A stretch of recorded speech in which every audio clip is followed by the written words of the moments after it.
Тази вечер в предаването Георги Георгиев от политическа партия ГЕРБ, Милчо Караджов от политическа партия Атака и Илиян Кръстев от коалиция за Кресна.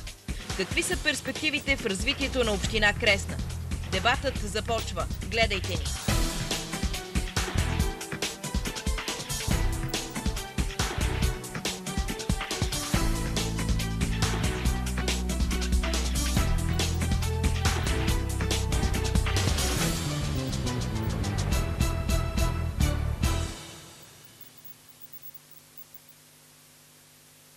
Уважаеми зрители, добър вечер.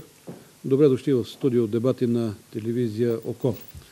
Знаете, че в предизборните дни, седмици и месеци телевизията има малко по-специфична функция и излиза извън ежедневните си стандарти на информиране на обществото. Тези стандарти, нови, специфични за телевизията в предизборна ситуация, са ангажирани с три интереса. Първи интерес, който телевизията защитава, това е интереса на тези кандидати, които участват в предизборната надпревара, хора, които искат да покажат най-доброто от себе си пред обществото, за да могат да привлекат повече гласове за своята си и за обществената кауза. Втори интерес, който телевизията защитава в една такава ситуация, това е интересът на самата телевизия. Да може да защити своя авторитет като една обществена медия, която дава възможност да се изявят най-добрите страни на кандидатите и да може обществото да получи достатъчно информация, за да направи своя верен избор. И трети интерес, който защитава телевизията, това е интереса на обществото. Точно със своя обективен поглед върху процесите, които текат, върху качествата на кандидатите, които участват в предизборната надпревара, обществото да получи тази вярна, обективна информация, че да избере своите нови лидери за следващия 4-годишен мандат. Тези три интереса се съчетават най-добре в една телевизионна форма, журналистическа форма, наречена дебати. Тази вечер телевизия ОКО стартира своето студио дебати с участниците за кметове на община Кресна. Бяхме поканили и приеха да участват трима кандидати. Това е Илиян Кръстев от коалиция за Кресна, досегашен кмет на община Кресна, Георги Георгиев, досегашен заместник кмет на община Кресна, издигната кандидатура от ГЕРБ, и Милчо Караджов, който е управител на ВиК, третия кандидат за мандат в град Кресна. За съжаление, в последния момент един от кандидатите, Милчо Караджов, отказа участие, не е в студиото, неговото място е определено тук.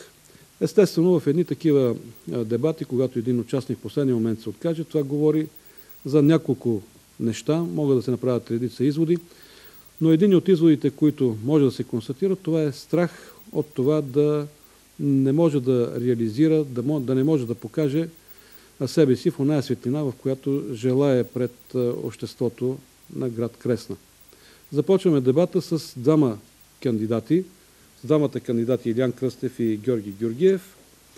Това, че досега господин Илиян Кръстев е кмет на община Кресна, а господин Георги Георгиев е заместник кмет на община Кресна, говори до голяма степен, че в това тяхно желание да участват в дебата и участие в управлението на общината, че ще има една известна доза приемственост в това, което ще се прави от тук нататък в община Кресна. Започваме с господин Илиян Кръстев, естествено като кмет на община Кресна. Му даваме поне това предимство в този дебат, да започне пръв, да каже какво до момента е направено, на какво ще се стъпи от тук нататък за развитието на община Кресна. Заповядайте. Благодаря. Добър вечер на зрителите на телевизия ОКО. Искам да благодаря на телевизия ОКО, че имам възможност да участвам в такъв дебат, предизборен диспут, тъй като това са реалните неща, които хората трябва да видят и да усетят в предизборната кампания. Това какво мислиме ние, каква е нашата предизборна платформа, какви неща така сме се насочили като идеи и виждания да представим на хората. Това, че не участва другият опонент от партия Атака, наистина е, както казахте, признак на страх да застане очи в очи с нас и с хората, което надявам се хората и жителите на община Кресна да го разберат, какъв човек имат за кандидат за кмет. Това, което наистина този дебат е малко специфичен, тъй като господин Георгиев, знаете, че сме допреди месец били екип съвместен, той като заместник кмет, аз като кмет. Надявам се и диспута да ни е така в добра насока, положителна, която да дадем на хората, нали, положително така виждане. Като кмет, наистина, още в началото на мандата заварих едно наистина тежко финансово положение в община Кресна. Положение, което наистина беше прикривано от предишния кмет господин Стоичков. Това са 1000 левове задължения, неразплатени към фирми, които е работено, не е плащано 4 години. Това са близо 700 000 лева, което го повтарям много пъти, нали, така да чуят и хората, и пак ще го казвам, което е една наистина сериозна пречка за това общината ни да върви в нормалния ритъм. Но въпреки това успях така, нали, аз и целият ми екип, нали, да си стъпиме така на краката. Първата година, която беше много важна, тъй като се така отвориха и схемите за кандидатстване по програма за развитие на селските райони, която беше така единствената добра възможност в община Кресна да постъпят някакви европейски пари, с които да се подобри главно инфраструктурата и благоустрояването на общината. Пак така с целият екип, с цялата администрация се нагърбихме и подготвихме няколко проекта по тази програма. Съвместно подготвихме, имаше възможност за кандидатстване по оперативна програма регионално развитие, която се кандидатства с проект за подобряване на образователната инфраструктура, който в момента проект тече, реализира се. Наистина ни костваше много голям финансов ресурс за подготовката на тези проекти, техническата част, съгласувания, комплектоване, но успяхме да заделиме средства и пари за това нещо, което така последствие ни даде добър резултат. Спечелихме 5 проекта по програма за развитие на селските райони, които са изцяло инфраструктурни, обхващащи 3 големи населени места, като село Сливница, село Горна Бреница, село Долна Градешница. Тези проекти има и така няколко неща, които са свързани в град Кресна за няколко зелени площи и кътове за отдих. Проектът, който е по оперативна програма регионално развитие, така е обхванал изцяло социалните заведения, като детски ясли и детски градини на територията на община Кресна, които в момента така се обновяват и външно, и така вътрешно, като ремонт и реконструкция, така подобряване на средата на децата ни, за това да са в тези детски социални заведения, които да се чувстват наистина европейски. Пак през този период така, голямото ни желание беше да наблегнем към социалните проекти. Така, господин Георгиев беше заместник кмет по комунитарните така, въпроси, които така, едно от задълженията беше да се борим и да видим всяка една възможност за кандидатстване по такива проекти. Мисля, че успяхме за първи път в община Кресна да спечели няколко проекта, с които бяха така най-вече обхванати хората в неравностойно положение, така, хора, които имаха нужда от помощ. В същото време се така и даде възможност на хората да имат някакви приходи, тези хора, които обслужват тези така, тази част от социалната така социалните хора, които наистина имат нужда от това нещо. Пак ви казвам, че сме работили цяло за това общината ни наистина да използва всяка една възможност, за да се случват хубави неща. Добре, понеже аз така седа и времето да може да разпределя правилно времето. С това общо експозе, ние ще го детализираме след малко, погледнем отделно към икономиката, към образованието, към културата, социалните дейности, отново ще ги засегнем и благоустрояването, но нека да дадем и 5 минутки възможност на господин Георгиев да влезе в темата.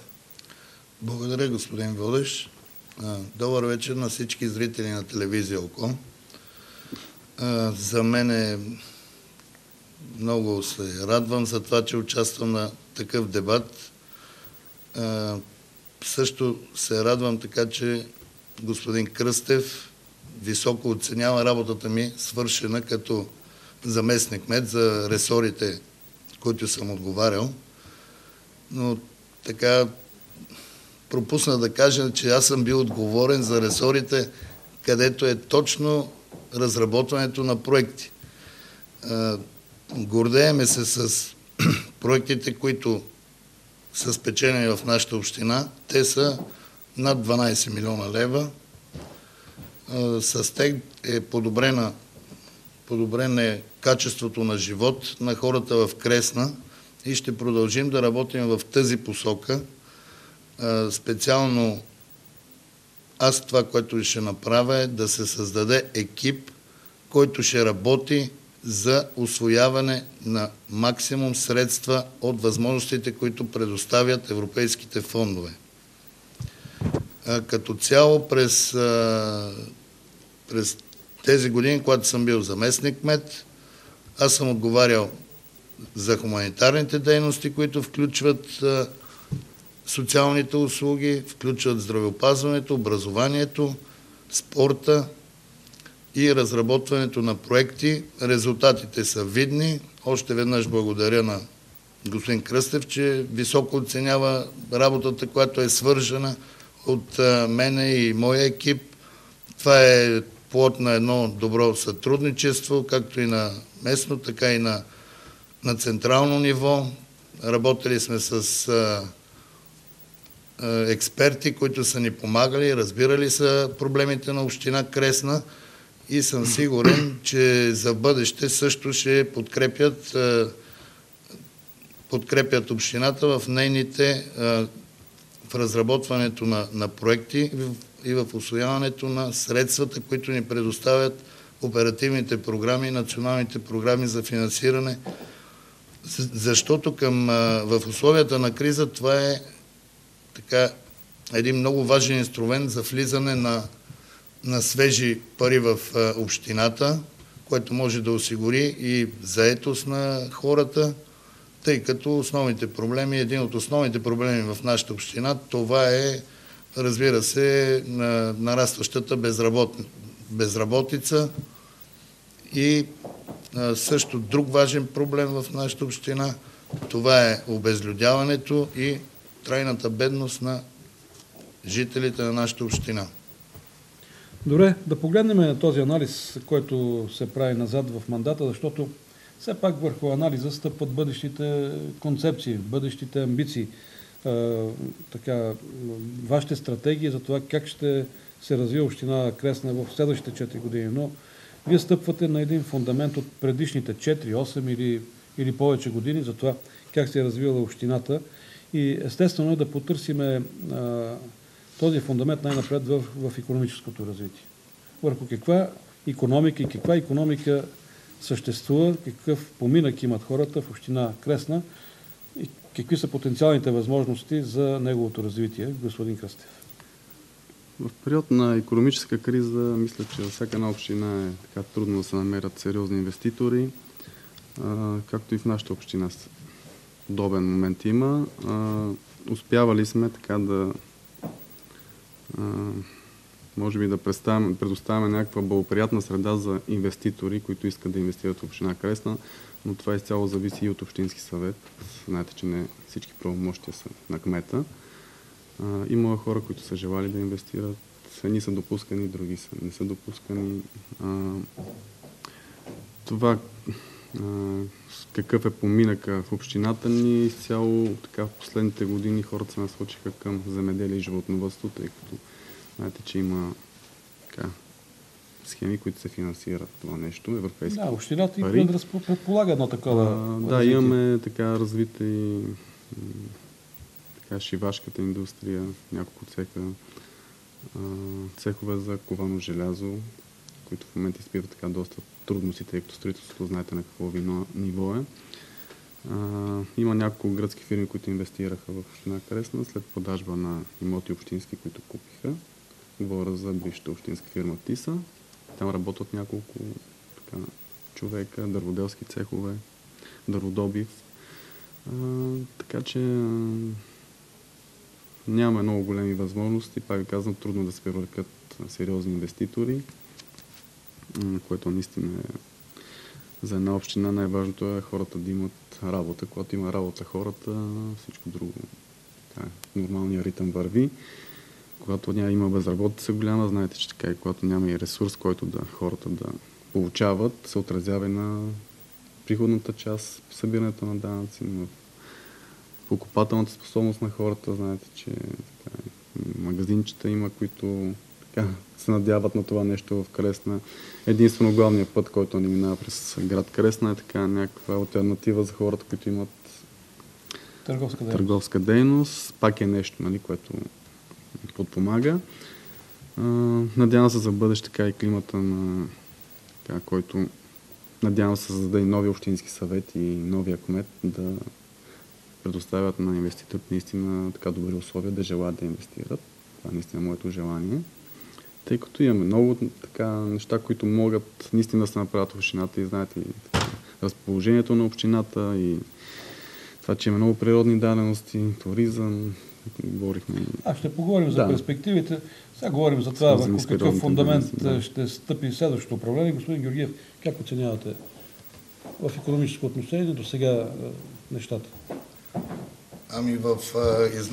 В известен смисъл местната икономика е предопределена в нашата община, тъй като през общината минава главния път Е79 и основно бизнесът е съсредоточен в изграждането на ресторанчета, хотели, малки, които да обслужват потока от туристи. Така лесно е да се направи едно капанче, по-трудно е хората да се стимулират към по-мащабни дейности, затова трябва да помогне общината, като създава и кадри, преминава се обучения за квалификация, преквалификация. Единият от вариантите в училището да се създадат професионални паралелки, които да подготвят кадри за местния бизнес. По този начин, от една страна ще се реши проблема с кадрите, от друга страна ще бъдем в помощ на бизнеса и от трета страна ще се осигури и заетост на младите хора и те ще могат да остават в Кресна. В основни линии промишленост не е силно застъпена промишлеността в нашата община. Има хора, които са заети в леката промишленост, това са цеховете на инвеститори, които са обикновено, повечето от тях са от нашата южна съседка. За съжаление, сега и кризата при тях оказва неблагоприятно влияние и ние сме длъжни да търсиме нови перспективи за развитието на хората, за осигуряване на заетост на хората, които досега бяха в шивашката промишленост. За културата. Може би ще преминем към този текст след малко за културата. Създава ли икономиката и икономическото развитие на община Кресна добри условия за съществуването и на цялата настройка отгоре? Това е образование, култура, социални дейности. Благоустрояването може би трябва да бъде една отделна тема, за която да се спреме, но да говорим за някакви големи мащаби на образование и култура в община Кресна, тъй като тя все пак има малко хора, но има и своята интелигенция. Естествено има, да. Как се развива образованието, в каква посока върви, какво се очаква в културно направление, може би там повече в традициите и в тези исторически места, които имате, се търси някакво развитие? Както каза и колегата, явно насоката и на средното училище ще е в създаване на професионални паралелки, които да подпомагат местния бизнес. Това е политика на самия директор на училището. Мисля, че община Кресна винаги е подпомагала с каквото може и развитието на на културата. Пак казвам, че имате има няколко читалища. Може би в селата има читалища. Трудно е, тъй като знаете, че преди няколко години така затворихме училищата в селата, което наистина е така голям удар беше за самите населени места. Всичко се съсредоточи в общинския център в град Кресна, като града и като училище, но за това пък бяха, нали, така, закупени автобуси, които, нали, извозват децата, което така допълнително удобство. До сега това, което се прави, е наистина в полза само на децата. Не може в 20 век да учиш в сляти паралелки и да получаваш образование, което наистина не е с нормите. Успяхме с закриването на тези училища да Министерството на образованието отпусна така пари за подобряване на сградния фонд в средното училище. Първият транш, който беше така даден от Министерството на образованието, се ремонтираха изцяло санитарните възли в средното училище. След това се ремонтираха изцяло класните стаи от 1 до 4 клас. Цяло така много осветление, оборудване, така обстановка, която наистина трябваше да се създаде за тези деца. Надявам се бъдеще се подобрят и останалите така 2 етажа, които останаха за по-горните класове. В сферата на културата всяка една така инициатива на читалище култура на самодейни състави се подкрепя от община Кресна. Значи, преди години възстановихме духови оркестър. Така има танцови състави от деца, които са, може би няколко 70 деца участват в тези така, дейности. Мъжка певческа група, която така наскоро така записахме албум, който ще бъде издаден. Правиме така мероприятия, свързани с Дни на Пирин, така, с събор, който провеждаме всяка година като традиция. Културните мероприятия вече са задължителни. Всеки един празник на град или на село се чества подобаващо, с изяви, които, нали, така, се включват и местни самодейни състави. Така че всяка една инициатива се подкрепя от нас и надявам се за бъдеще е така. Така че децата са ангажирани, да имат мажоретен състав, се създава, 30 деца участват там. С голямо желание, така виждам, че може би работят. В тази сфера при господин Георгиев той е малко и като на самооценка, тъй като все пак тези проблеми са рефлектирали при него и може би от тях да се изведе и това какво ще се очаква напред в ресора. Господин Георгиев, каква е вашата вече не оценка, не анализ, а самооценка е това, тъй като вие конкретно сте се занимавали с тия проблеми? Ами, да, така е. Културните средища в община Кресна винаги са били едно така важно място, на което жителите могат да получат така място за изява и, разбира се, да разнообразяват своя живот. В нашата община има читалища в всички населени места, с изключение на 2 малки села Ощава и Стара Кресна, но така културният живот в нашата община се свежда до това, до организиране на мероприятия, които са по различни такива религиозни поводи и по различни обичаи. Нали? Много са те. Действително, така можем да споменеме само някои от тях. Честването на Трифон Зарезан, Сурва. Наред с всичко това са празниците на всяко едно населено място. И включително и тук са и малките села, Ощава и Стара Кресна, на които това не се пропуска. Празник не се пропуска да се чества в нашата община и това мисля, че е така едно уважение към хората, всичките, които живеят.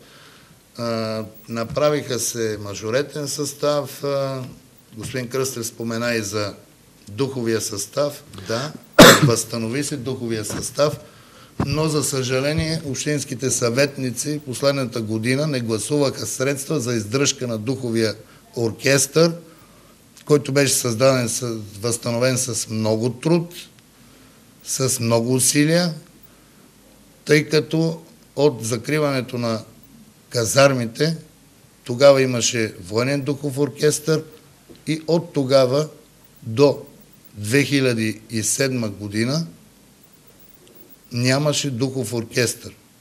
Много ни струваше това, но за съжаление някои не счетоха, че е нужно общината да има духов оркестър, въпреки че ние бяхме единствената община, която имаше духов оркестър и той придаваше една тържественост, когато имаше такива поводи.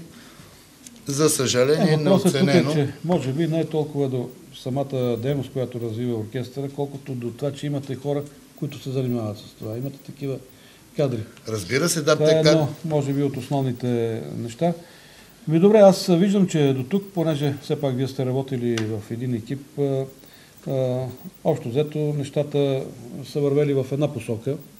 Може би сега, кандидатирайки се за новите избори, може би вече имате различия в вижданията, в промените, които трябва да настъпат в развитието на община Кресна. И понеже всичките тези промени, това, което трябва да стане, е свързано с едни нови критерии, които трябва да се съобразяват българските общини, както и българската държава.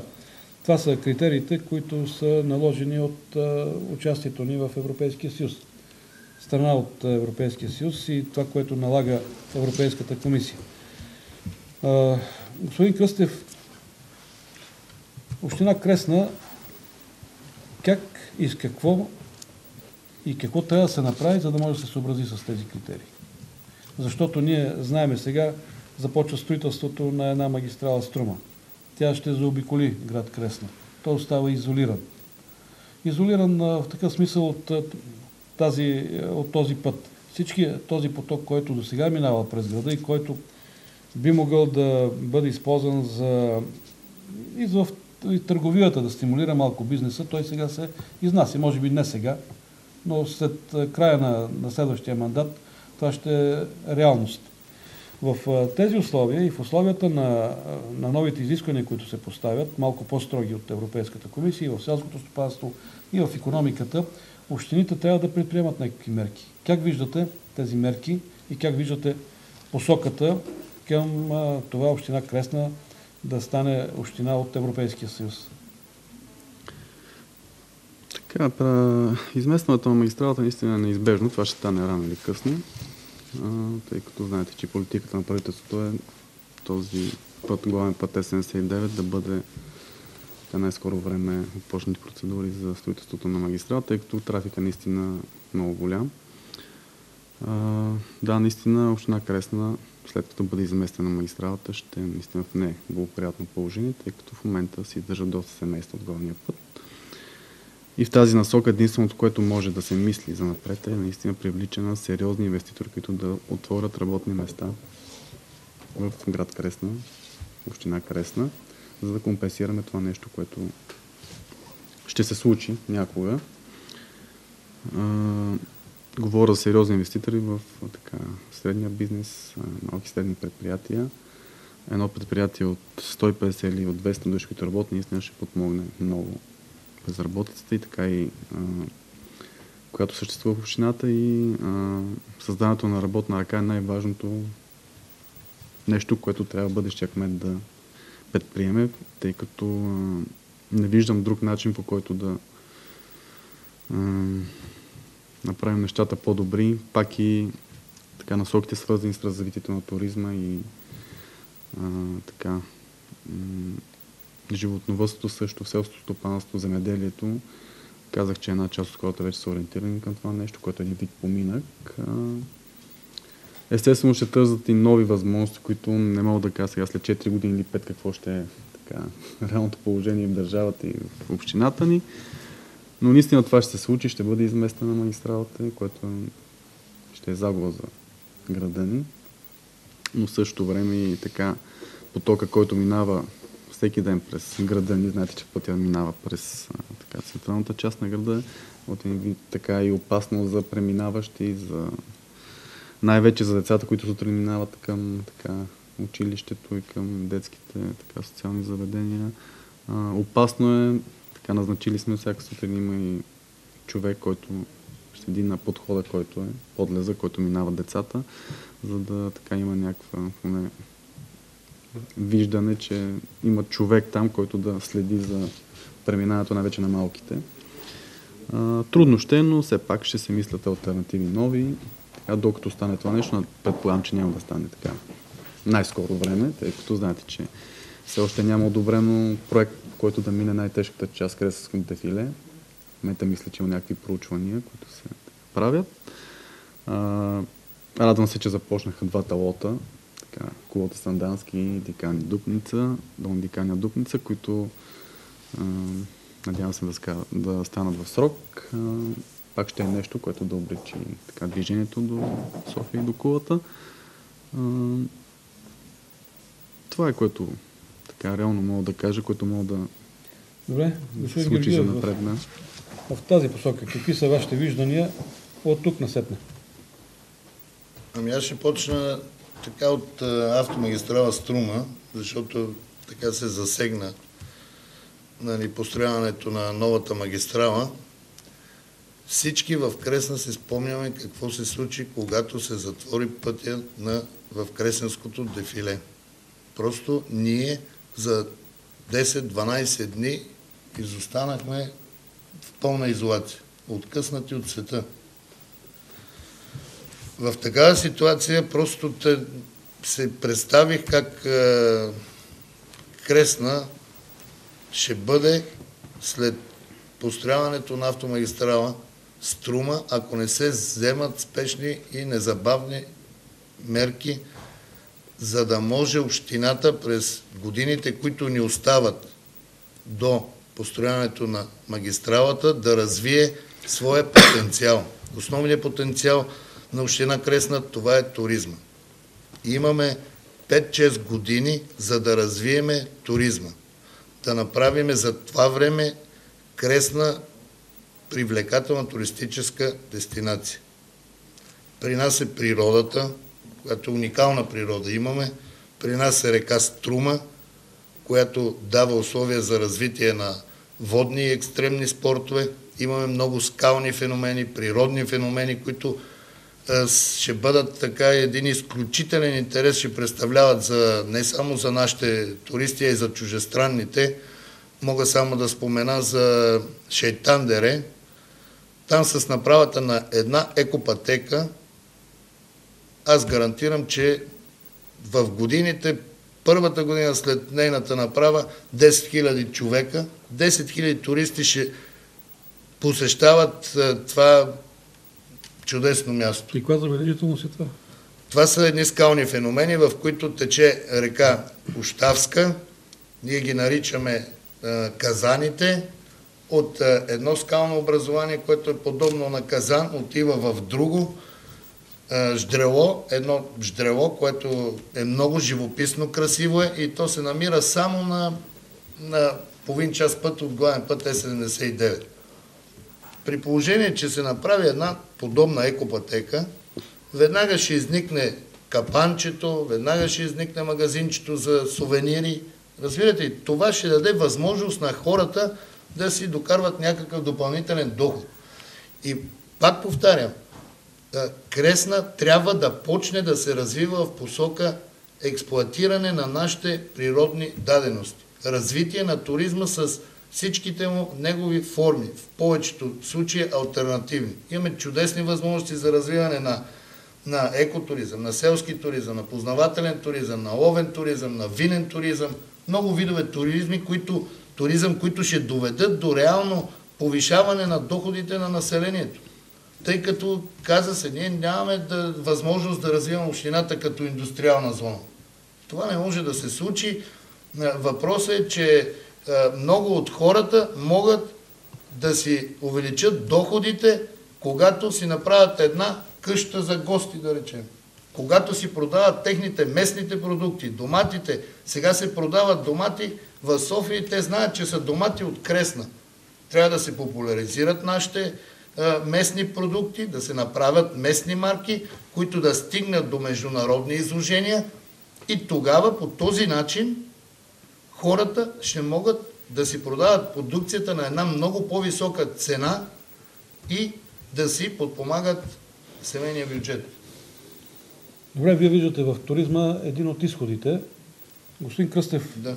при вас по кой тунел може да се тръгне? Защото реално това са така едни тунели, по които в края може да се вижда светлинка, но кой да бъде? Вие във вашата стратегия на какво залагате? Може би туризма е един от тунелите. Както казах и преди, да, и аз засегнах така областта на туризма. Ще се тръгва по всички тунели, които могат да доведат това да община Кресна да се развива. Това е моето мнение, тъй като има много възможности, но трябва да се използват просто от бъдещото управление. Не мога да кажа конкретно по този тунел или по другия. Всяка една възможност ще се използва, както е било и до сега.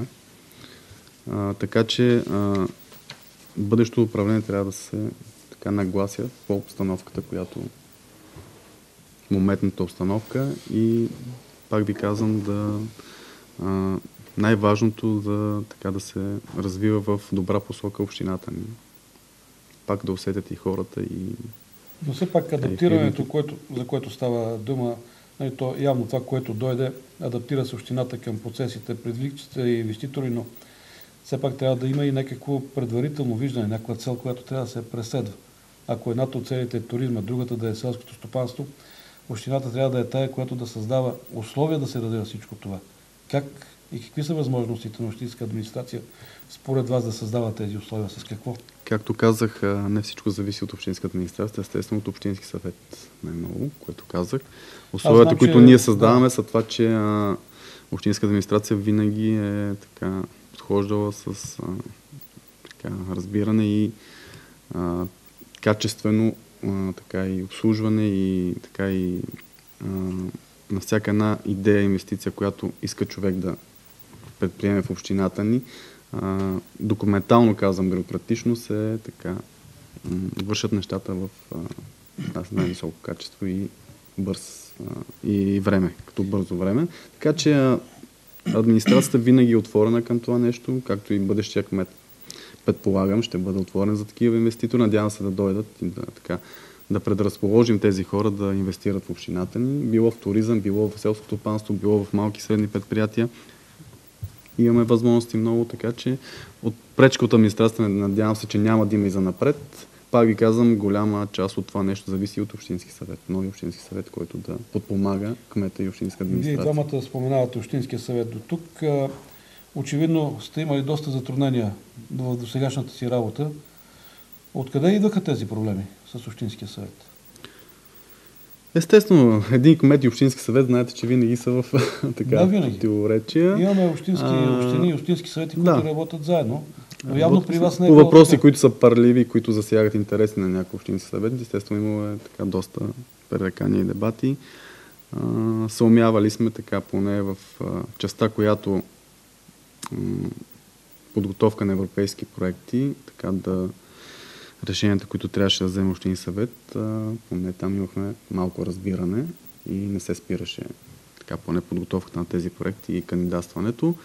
Естествено, в един общински съвет има 13 човека, както е в нашия, всеки има различно мнение. Имаше една група мнозинство, която определяше решенията, но през тези 4 години, пак ви казвам, имало парливи въпроси, особено така с назначаването на господин Караджов в ВиК дружеството, което беше така основния това беше проблем. един от въпросите, които си да ви питам.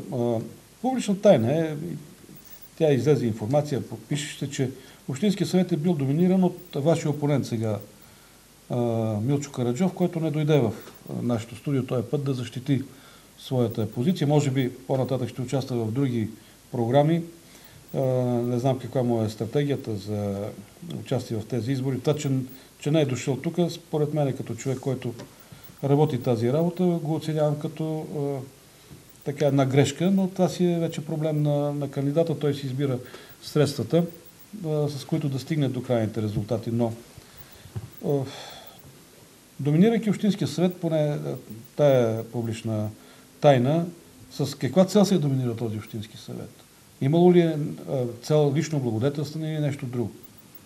Естествено, след като има така някакви интереси, това, че влияе на мнозинството на Общински съвет, видно е, не като казвате, не имало, видно е, че господин Караджов влияеше на Общински съвет на мнозинството, тъй като присъстваше на всяка една сесия и комисия, без да свързани въпроси с ВиК дружеството и без някакви лични въпроси. Затова и последните месеци аз отказах да присъствам на комисии на Общински съвет и на сесията, тъй като постоянно имаше пререкания и разправи с този човек, за да върви работата нормално на Общински съвет. Този човек си така позволяваше неща, които наистина не са приемливи за човек на неговата възраст, да говори така и лъжи и клевети. Колкото и да е чудно, този човек от тези 3 години, които е управител на ВиК, пак назначен от така избран от мнозинството, до сега няма нито един даден отчет пред кмета за финансовото състояние на ВиК дружество, което му е задължение под договор. Ние не знаем в момента какво е състоянието. Харчиха се пари безразборно, без никакъв отчет, най-вече приходите, които идваха от мини ВЕЦ Кресна Електрик, които колко ли пъти вече сме питали, нали, писмени питания от мен, от Общински съвет, да се даде отчет някакъв тия пари, които трябваше да изразходват единствено по решение на Общински съвет. До сега няма никакъв отговор. Господин Караджов ни казва, че ние сме никой, за да искаме отчети. А това са хиляди левове, които не се знае къде отиват. Всички тези неща, които господин Караджов, най-вече нарушението на договора, няколко точки, които съм искал и прекратяване на правомощ, бяха отвърнени с лека ръка от Общински съвет, бяха взимани за сведение. Естествено сигнализирах така инстанции и прокуратура. В момента по разпореждане на прокуратурата има цялостна ревизия на дружеството от Агенцията за държавна финансова инспекция за престъпление по член 219. Надявам се скоро време да излезе доклада от цялостната ревизия. Да видят хората как се е работило в ВиК дружество, как се харчили парите, каква е била политиката и работа на този човек, тъй като винаги така се бием гърдите, че ВиК дружеството е било с хиляди задължения, той го е бил довел до печалба, за коя сметка и аз питам. ВиК дружеството беше, може би, задължняло толкова много, 215 хиляди, още по времето на господин Стичков, за да бъде докаран до фалит. Това беше, може би, целта за приватизация на това ВиК дружество. Нямаше така нормална работа или разбиране или съгласуване на тези така, на мини ВЕЦ Кресна Електрик, който е една от основната част от приходите на ВиК дружество в момента тези 2 години. По времето на господин Ичков се правеше референдум за спиране на този ВЕЦ. В момента тези хора застават... Общината има ли участие в ВЕЦ-а? Или... Имаме, да, 15% участие, но това е при реализиране на печалба. По решение на Общински съвет всеки месец влизат така приходи, които са може би средно около 10-15 хиляди в ВиК дружеството по сметка. Това е пак, нали, по така решения, които единствено благодетелстваха ВиК дружеството. В община Кресна не е влезла нито една стотинка от този ВЕЦ. Това казвам категорично. Тези пари няма нито един лев отчет през тези 3 години, които е господин Караджов. Не знаем къде ходят и за какво. В град Кресна не се е подменил нито 1 метър водопровод. Всъщност, те не са влезли в общината, не са влезли за хората, защото това са естествено, парите, това са пари, които трябваше да се инвестират в в подобряване на водната инфраструктура. Такова нещо няма. Харчат се за коли, за купуване без решение на Общински съвет. Няма нито едно решение за закупуване на 3 автомобила, 4, които се харчиха. Пари безразборно. Никаква отчетност. Пак ви казвам, използваха се може би средства за изцяло за предизборната кампания на господин Караджов. Цялото ВиК дружество е впрегнато в момента в предизборната кампания. Служебни коли, превози и така неща, които са очебийни за хората, няма да ги казвам. Това са факти, които се виждат. Защо мислите, че не дойде на този дебат? Явно така страха от това, че мога да кажем някои неща, които са реални, а не като неговите така нереални неща, клевети, лъжи, без никакви факти и доказателства. Пак ви казвам, в момента се правят няколко проверки на ВиК дружество, лично срещу господин Караджов. Може би една папка с документи, които съм представил на прокуратурата лично. Човека си така фактурира на собствени фирми от доста време. Той не може да разбере какво е закон за конфликт на интереси. Хиляди лева се източват към семейни фирми. Това ще се докаже, може би, след ревизията. Фактурират се неща, които имам тук една така наистина много фрапираща фактура от ВиК дружество на дъщеря му фактурирана. Значи климатик за 600 лева е монтиран за 400 монтаж, което наистина е много така Това са дребни папир. Дребни неща, които да знаят хората как се работи там просто. Нали ви казвам, това е добре, ясно. за мен реалната обстановка във ВиК Може би на зрителите става ясно все пак отсъствието на вашия опонент в изборите в град, в община Кресна. Господин Георгиев, аз мога да кажа само за Общинския съвет нещо. Да, разбира се. Благодаря ви. Мисля, че това е една тема, която е много интересна. Мислих, че сме изчерпали, защото да, поне аз... там почти всичко е ясно, нали, като взаимодействие. За мен винаги е представлявал интерес това как имаме толкова различия, но в интерес на истината решенията се взимат обикновено с 13 за. Значи, кой стои зад всичко това? Кой дърпа конците? Кой дърпа конците на общинските съветници в Кресна? Това е въпроса, на който хората в Кресна трябва да си отговорят.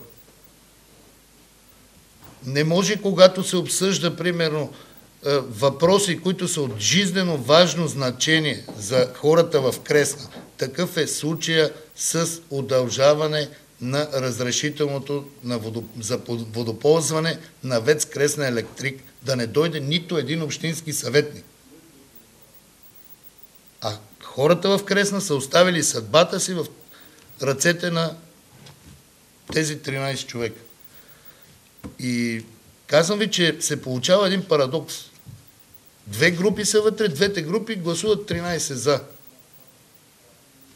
Но според мен трябва да си зададем въпроса, кой ми е интерес от всичкото това нещо и да не допуснем в бъдещия общински съвет да влезат хора, които да обсуждат чужди интереси, а не интересите на самата община и на хората в нея. Значи ние говорим, участвайки в тези дебати, в разговорите, предизборни разговори с кандидати за кметове, за общински съветници, стигаме до това, че българския преход като че ли е влиза в една дисхармония с европейските критерии, които налагат стриктност, обективност, лоялност, точност. Българският преход е нещо твърде странно като явление, което доведе хората във всички общини. Сега това, което говорите, аз чувствам един малко по-песимистичен тон във вашите изявления от гледна точка на всичко това, което би могло да се реализира за потенциалните възможности, което може да стане. В условията на бедност, в условията на корупция, в условията на мафиотщина, явно българските общини не се чувстват много комфортни. И хора, които са кандидати за кметове с чисти намерения да решат тези проблеми, се сблъскат с особеностите на този преход. И пред бъдещите кметове ще стои един основен въпрос. Какви мерки, особено за тези, които не са част от мафиотските структури? Нали? Защото за да съществува тази бедност, да съществуват корупцията, да съществуват мафиотските неща, естествено, че има хора, които са и част от администрациите. Какви мерки ще предприемете, за да може тези недостатъци на българския преход да бъдат преодолени за община Кресна? Започваме с вас, господин Георгиев. Те са взаимосвързани нещата. За да има бедност, значи има корупция. След като има толкова бедни хора, не само в нашата община, но и в самата държава, значи някъде има корупция. Корупцията е казано, че не може да се премахне, но тя трябва да бъде сведена до минимум. Трябва да се пресекат всички корупционни възможности. Участието в корупционни схеми и в частност източването на общината чрез подобни корупционни схеми и практики. Не искам да коментирам, не обичам така да отправям обвинения. Тук не е мястото да се обвиняваме, кой какво е правил, но аз искам да кажа, че ако хората ме изберат за кмет, ще управлявам честно и компетентно и въпросите, които са свързани с бъдещето на общината, ще се взимат заедно с жителите на община Кресна. Това е начина, публичността участието на хората. Дори и когато става въпрос за обществени поръчки, където хората не могат да участват, на те имат нужда да бъде разгласено кой е спечелил дадена определена поръчка, какви са били критериите. Тогава те ще повярват, че действително в общината няма корупция и няма такива схеми. Това е моята идея за всеки един търг, който е за всяка една поръчка. Ще има обществено дебатиране, ще има хора възможност да участват всички, които отговарят на заложените критерии и избора ще бъде публично оповестяван. За да няма, казвам ви, бедността е свързана с корупцията. Корупцията е бич за нашето общество. И тя трябва да бъде спряна и аз мисля, че това са начините. Чрез прозрачно и честно управление. Добре, господин Кръстев. Темата е интересна. Интересна тема, да. Можем да говорим много по нея, защото тя съществува, но не може да я пипнем. Да, истина. И не може да я видим като че, защото и до сега съда не се занимава с това. Да, има законови държавни органи, които се занимават с това нещо. Ние не сме общината. Но като че ли не се занимават? Това не мога да кажа. Не контролирам тези органи. Знаете, че има по-висши инстанции. Относно обществените поръчки, тъй като засегнахме темата, значи община Кресна винаги е спазвала закона за обществени поръчки, винаги са пускани обявления за малки и големи обществени поръчки, както е по закон. Така искам да кажа, че се проверяваме доста често от прокуратура, от инстанции, които полиция икономическа, които наблюдават това нещо, дават сведения всеки месец за дадените обществени поръчки за избраните изпълнители. Има си закон, който, казвам, обявява се в Държавен вестник, в местен вестник, който се интересува, се запознава с това нещо, който иска да участва, никой не е спрян. Всяка една поръчка е специфична, говориме поръчки по европейски програми, които са доста голями като финансови средства. Там знаете, че има изисквания, които задължително трябва да се спазват, има наблюдаващи органи, които контролират. Местните поръчки, които са възможности на община Кресна, като законово да отпуска средства за било за ремонти, за неща, които са належащи. Комисията участват и хора от Общински съвет, които задължения по наредбата, която е местната. Пак казвам, винаги сме това ни е задължение да спазваме закона. Това, че има недоволни, дали той е спечелил, дали другия, пак ви казвам, винаги има това нещо в една община недоволни хора, както и колегата, който го няма, тъй като 4 години той не участва на обществени поръчки, а беше свикнал да взима всичко в община Кресна, което е наистина болна тема за него. Всички жалби, които са пускани анонимни и официални от неговия кръг, до сега няма нищо, което да е видно като разследване, което е било и да излязва с някакви факти и доказателства за някакво обвинение. До сега пак заявявам, че 4 години няма. Пак е специфична работа, говорим за неща, които общината има малко приходи, които могат да се реализират някакви сериозни инфраструктурни обекти. Субсидията капиталови разходи за община Кресна наистина малка, тя е около 40 000 лева. Имаме държавна субсидия, която е за ремонт на пътища, която се разпределя от Общински съвет. Тя също не е голяма сума, за който и говорих. Да, което е болната тема на някой, така че, пак ви казвам, да говорим за корупция, наистина в една държава, знаете, че винаги има неща, които винаги се говори за неправди, всеки има свое мнение, но има законови органи, които да разследват това нещо, естествено с факти и доказателства. За съжаление, имам един приятел, писател, който казва, всяка държава има мафия, нашата мафия си има държава.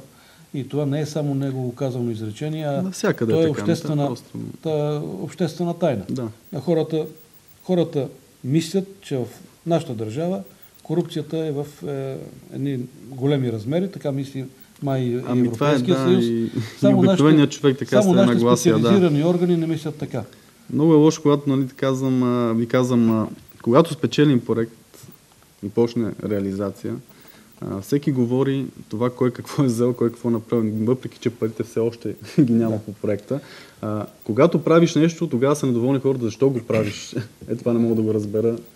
Така, менталитета ни... Добре, понеже така и наближава края на нашата среща, бих я нарекал, защото като хора от един екип в досегашната работа, вие имате така и поглед и една оценка върху проблематиката в община Кресна, но така е, че вие тръгвате в два различни пътя сега.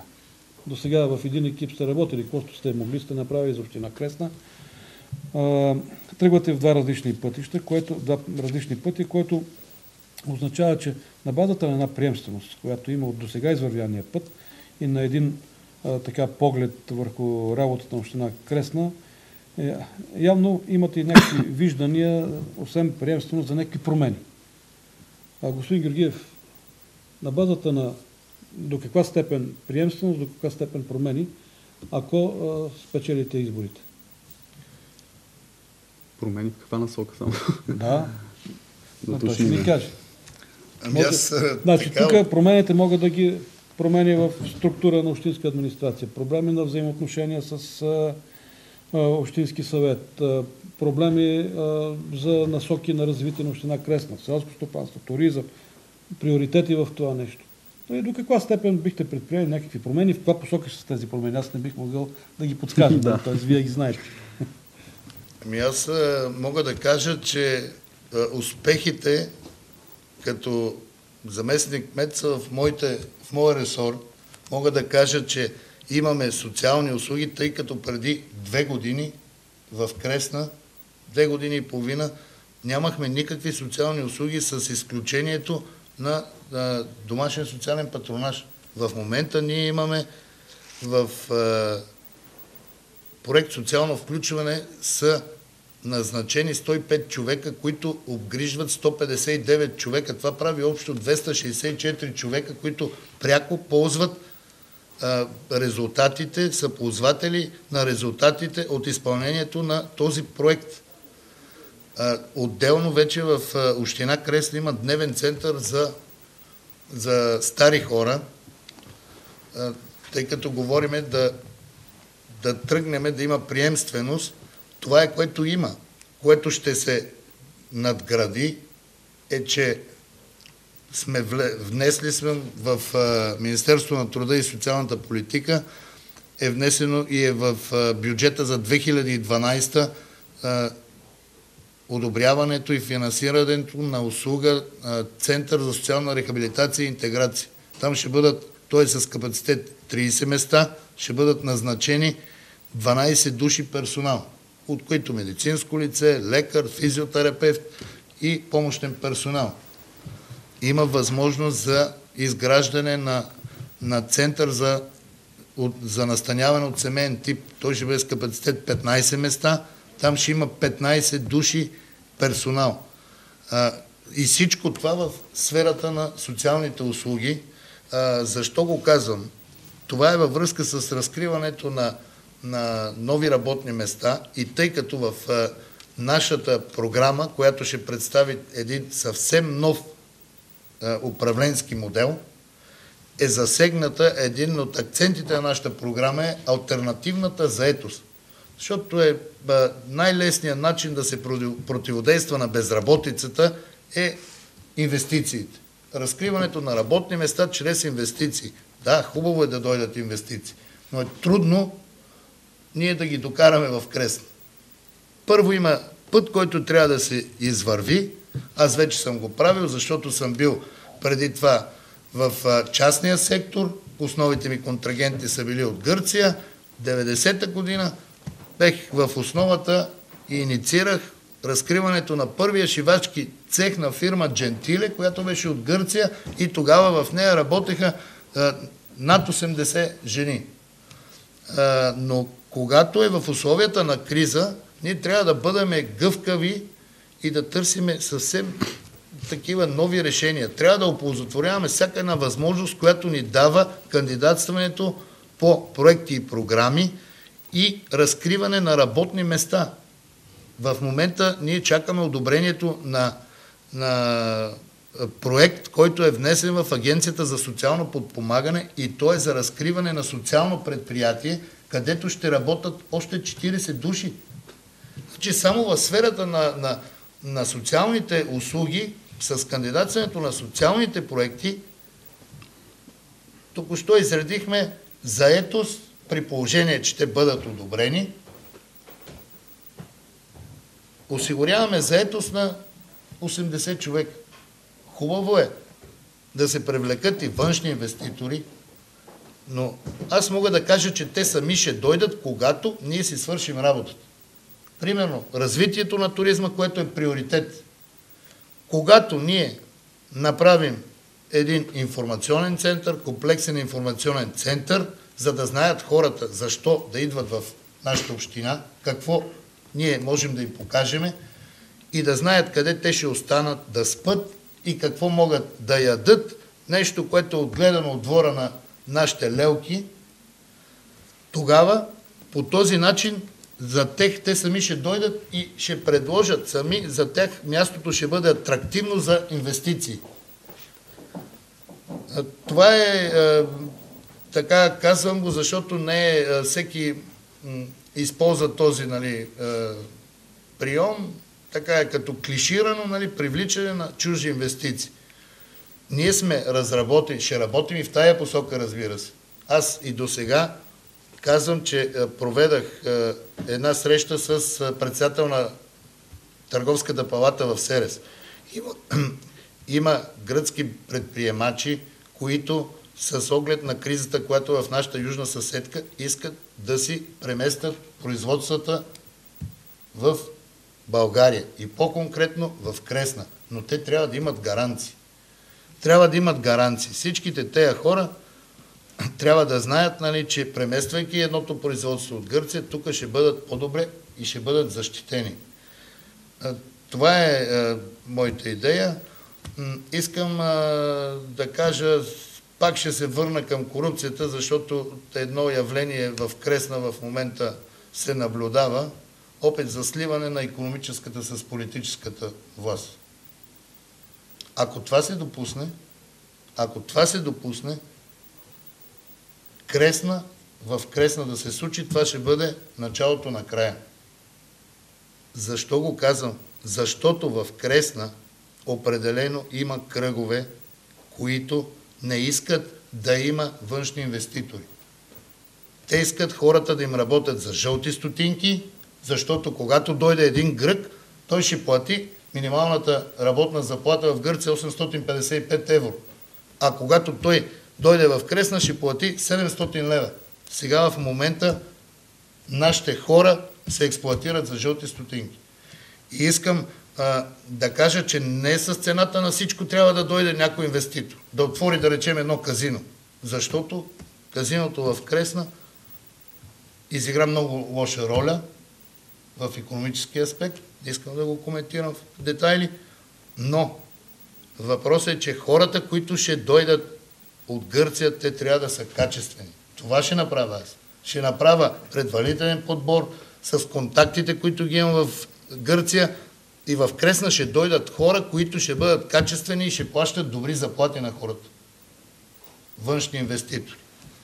Добре, това го приемам и като ново обещание. Все пак в една предизборна кампания, защото все пак, когато човек ангажира нещо конкретно себе си, въпреки че сме свикнали с много обещания, които трудно се реализират, но все пак, когато се изрече, то носи на човека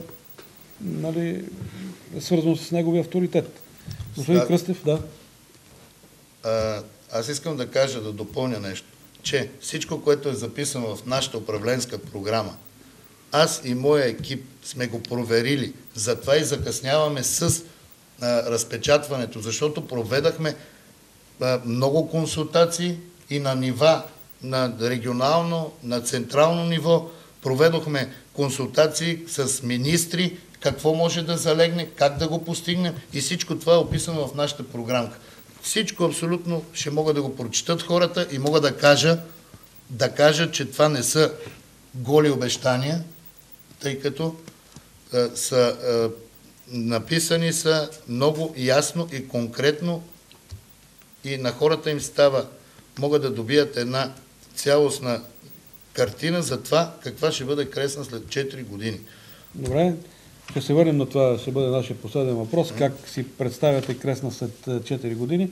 Но и господин Кръстев на това, по което вече зададохме въпроса на господин Георгиев. Така, искам малко и да опонирам господин Георгиев. Най-после нещо моето да се уважение случи. като заместник кмет, нали? Относно проектите, които са спечелени в община Кресна. В община Кресна изцяло използваме външни консултанти за инфраструктурни проекти и подготовка. И голяма част от работа се върши от строителния отдел и заместник кмета по строителство, подготовката на проекти, които са по-голямата част от така голямите проекти. Като заместник кмет, естествено, господин Георгиев има задължението да се занимава с хуманитарните въпроси, социалните. Не отричам, че той изцяло така по ангажимент да бъдат подготвени и така доведени до крайен финал социалните проекти, което наистина благодаря. Но пак като заместник кмет и един екип ми ще трябва да говорим като цяло, че сме свършили добра работа, да. Пак да благодаря и на хората от администрацията, които наистина са в голяма степен хората, които помагат за подготовката на най-вече на проектите и на всеки един отдел има своите ангажименти, така и специфични неща. Важни са наистина инфраструктурните проекти, както и социалните проекти, които така са подготвени, в момента се реализират. Общината ни така кандидатства и пред Бюрото по труда, всяка една възможност, която може да се ангажират хора от регистрирани на Бюрото по труда. В момента имаме 60 човека, които работят в програма Нов избор и развитие. Това са помощник, пътни строители, така градинари, които се обучиха, взеха квалификация. Така че мисля, че мога да говорим, че през тези 4 години като екип сме направили доста неща, които да тръгне общината ни в някаква насока. Естествено, още не съм чел нали, така платформата на господин Георгиев. Всяка една хубава идея ще бъде, ако евентуално аз съм нали, като втори мандат кмет, ще бъде така идеяна. Всички хубави идеи, които така са добри за общината ни. Все пак ви казвам, че всеки човек си има своите така виждания за общината и той като кандидат кмет, така че всички сме в някаква посока, която е по-различна. Аз като настоящ кмет мога да говоря това, което сме свършили. Той има своите виждани идеи. Естествено, така в един екип винаги има някакви неща, които различия, но мисля, че на този етап сме успяли. Промяна, пак въпросът беше до каква степен приемственост. Верно е, че като започне една работа, тя се прехвърли от мандат в мандат. Един мандат не завършва за 4 години и решаването на проблема не завършва за тия 4 години. Да. Но предполагам, че и новите критерии европейски и тия проблеми, които създава българския преход, за които вече говорихме, предполагам, че налага и някаква степен промяна в работата, в отношението към хората, в отношението към проблемите. Ами да, налага наистина, да. Има европейски изисквания, които наистина трябва да се спазват така. Колкото и на някой да ни им е приятно като така неща. Пак ви казвам, администрацията има така неща, които не зависят от нас. Знаете, че имаше така едно процентно съкращаване на администрацията във всички държавни служби. Естествено така. Това намалява така и хората, които работят там и така, длъжностите, които изпълняват, са един вид съвместяват длъжности, които трябва задължително така да има хора, които да работят в тези отдели. Европейски изисквания наистина са много и всяка една сфера, дадена в селското стопанство, земеделие, в административна реформа, в промишленост, трябва да се спазват, няма на къде. Всяко едно кандидатстване по проект, както от частен, така, от частния, от сектор бизнеса, така и от нас, съобразяване с европейските критерии, тъй като това са неща, които са задължителни. И пак казвам, че има много възможности, които нали, частният сектор в момента нали, така, се включва в кандидатстване в такива проекти. Пак и така, помощите, които се дават европейските за субсидиране на земеделие и животновъдство, са една наистина добра част от това нещо. Се даде Сдружение на животновъдите и земеделците, което е в Кресна. И добре, аз мисля, че така, се постарахме да бъдем изчерпателни в темите. Сега един въпрос последен. Може ли? Да. Тъй като господин Кръстев ме репликира, първо той спомена по-рано, че капиталовите разходи на общината са 42 хиляди лева. Това не е така. 136 хиляди лева е субсидията за капиталови разходи. И после искам да го попитам, защо е било нужна консултантска помощ в определени проекти. Добре, нашата община няма ли капацитет? Защо не е направено това? Проектите да се правят изцяло в нашата община. Аз пак го казвам, че това е огромен труд, който е свършен от моя ресор и аз. И така, когато не се оценява това нещо така както е, аз съм бил човека, който съм ходил и по министерства и насекъде да го кажат. Мисля, че не съм те опонирал в това нещо. Пак ти кажа, че така си човека, който се ангажира като заместник мед и ти е било като задължение. Това, нали, в този така период, който сте бил като заместник мед, сте си вършили, пак казвам, работата. Но това, че нямаме ресурс, капацитет, това го знаеш и ти. И знаете и вие като заместник мед, че община Кресна трудно се намерят хора, които да работят в европейски програми. Има доста изисквания, доста работа. Всеки един човек е свършил нещо полезно за подготовка на тези проекти. Вие сте били органа, който контролира това нещо. Не казвам, че не сте свършили нещо, което не е било така. Мисля, че мога да го кажа с открито лице, че сте си вършили така добре работата. Всичко, което все пак и аз като кмет съм вършил нещо и господин Иванов като заместник кмет е вършил нещо. Ние сме били екип, който трябвало да направим така, че общината ни да върви напред. Не искам да се обиждате сега, като дебата е за това нещо, нали, да кажем някои неща, които така ние мислиме. Аз мисля от моя страна така, вие си мислите така от ваша страна. Така че пак ви казвам, че като екип сме работили наистина за развитието на общината и всеки един човек е дал нещо от себе си за това нещо. Не оспорвам работа на господин Вир, не съм го казал никога това. Той като заместник мед ресорен си е свършил работа. Разбирам, че малко по-специфичен е този дебат, който водим, от гледна точка на ситуацията, в която се намирате, че до момента сте работили така като екип за една община и в момента тръгвате по различни пътища, явно с амбициите да се докажете, нали, и на себе си, и на гражданите на общината. Защото аз винаги съм се очудвал на това, че общината все пак, тя понеже се избира, затова създава така едно напрежение около себе си, но тя е една институция, която е свързана с услугите на населението. И погледнато от тази гледна точка би трябвало да няма толкова страсти около нея, а развивайки тези страстите и такива желания, виждаме какви амбиции, колко пари се хвърлят, аз се говори, че се и плащат избори, тогава хората викат, значи там има някаква благинка. След като има някаква благинка, не всеки, който се стреми към тази власт е чист човек. От тази гледна точка, нали, възникват някакви проблеми, на интереси, сблъсък на интереси, които са характерни за демокрацията. Ясно е, че гражданите на община Кресна ще избират отново човека, който ще трябва да ги води в следващите 4 години. Дано да направят така сполучлива избор, защото избирайки, те избират своето бъдеще. Бъдещето на своите деца, своя поминък избират. Затова ми се иска, вие като граждани на Кресна, и включвам това, че сте кандидати за кметове, като граждани на Кресна, като хора, които живеете там, които ще живеете там, как виждате общината след 4 години? Във вашите представи, каква би трябвало да бъде тя? Господин Георгиев. Аз искам след 4 години, благодарение на това, което ще направя като кмет, ако хората ми гласуват доверие, да видя една община, в която младите хора да намерят своето място, да не търсят късмета си в по-големите градове, в чужбина. Една община с развит туризъм, стига вече сме го дъвкали този туризъм, най-сетне да почне да се развива.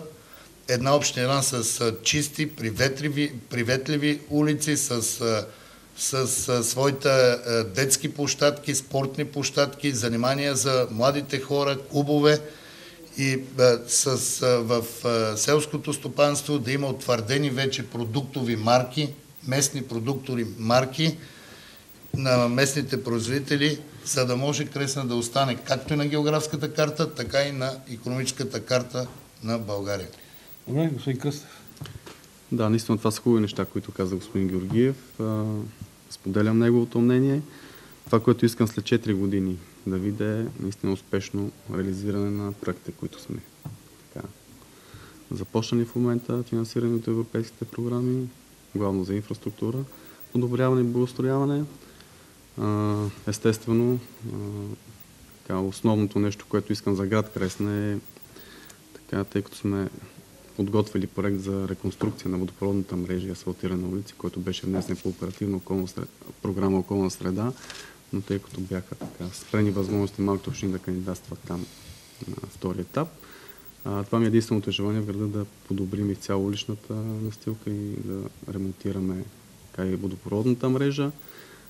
По различните села има вече спечелени проекти в различни насоки. Пак ви казвам, благоустрояването и добрия облик на населените места са основното нещо, което искам да видя след 4 години, за да имаме наистина европейски вид от община. Благодаря ви. С това завършваме дебата днес, уважаеми зрители.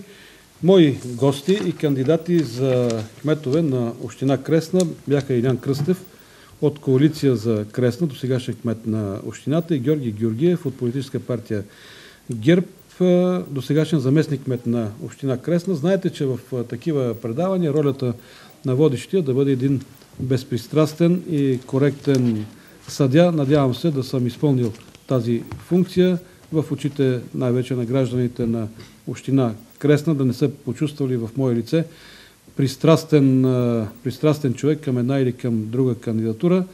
Моето желание е всички общини да получат подходящите си управленци, които ще се грижат за благоденствието на хората, защото хората са най-важни. Благодаря ви за това, че бяхте с телевизия ОКО в първото студио дебати за избори 2011 година.